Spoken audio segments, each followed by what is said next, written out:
vocês têm acompanhado em vários portais de notícias por aí, mesmo com o presidente Lula cedendo ali algumas pastas de ministério para o centrão, para a direita e para a suposta direita moderada, está existindo ali uma pressão maior para ter mais cargos. Muita gente, inclusive, já mostrou uma preocupação porque o presidente Lula acabou cedendo ali a Caixa Econômica Federal aos interesses do Arthur Lira, e muita gente divulgou na internet que era basicamente querer, que a gente poderia tentar fazer assim, fazer assado, e não trouxe na prática nenhum tipo de explicação real do que realmente acontece dentro da política e como é que a política no nosso país funciona. E quando eu falo no nosso país, não é porque o Brasil seja uma exceção, mas quando eu falo no nosso país, no sentido de ser uma república democrática presidencialista, ou seja, onde o presidente da república não tem poderes absolutos, onde os poderes são divididos em três, já que somos uma república tripartite, e os poderes eles não se sobrepõem, eles se complementam, se fiscalizam e são autônomos entre si. A solução, para mim, é mais simples do que muita gente imagina. A solução é basicamente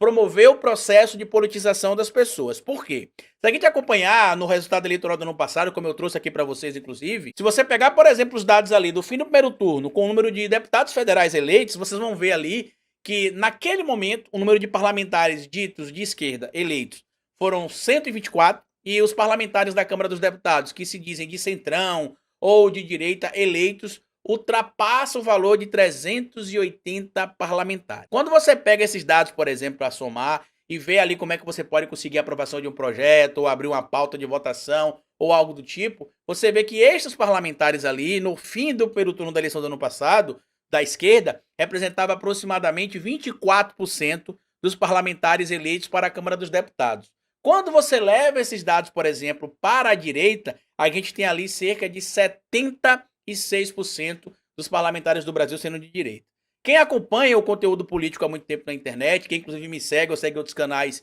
que já produzem conteúdo há um certo tempo, vai lembrar que no final do ano passado, muita gente dizia que o presidente Lula não conseguiria governar, porque o parlamento estava cheio de bolsonarista, que o Congresso Nacional estava assim, tanto na Câmara dos Deputados quanto no Senado, e que inclusive o Senado era pior e tudo mais. E eu e outras pessoas explicamos que, na verdade, o presidente Lula iria abrir a boca para dialogar com grupos diversos, diferente do Bolsonaro, e que mesmo a gente não concordando às vezes sobre algumas alianças, ou sobre alguns contatos que o presidente Lula acabaria fazendo ali, a gente perceberia que ele conseguiria governar sim, como tem feito. Só que para que a gente pare de estar cedendo aí a chantagens do Centrão, a chantagens do Arthur Lira, a interesses políticos de um grupo que não tem interesse nenhum com a população brasileira e que basicamente disputa o poder pelo poder, porque essa é uma característica também da democracia burguesa. Então, para a gente confrontar, para a gente derrubar a democracia burguesa, a gente tem que tentar expor cada vez mais a sua hipocrisia e tentar mudar o sistema por dentro também. Mudar por fora, com as mobilizações sociais,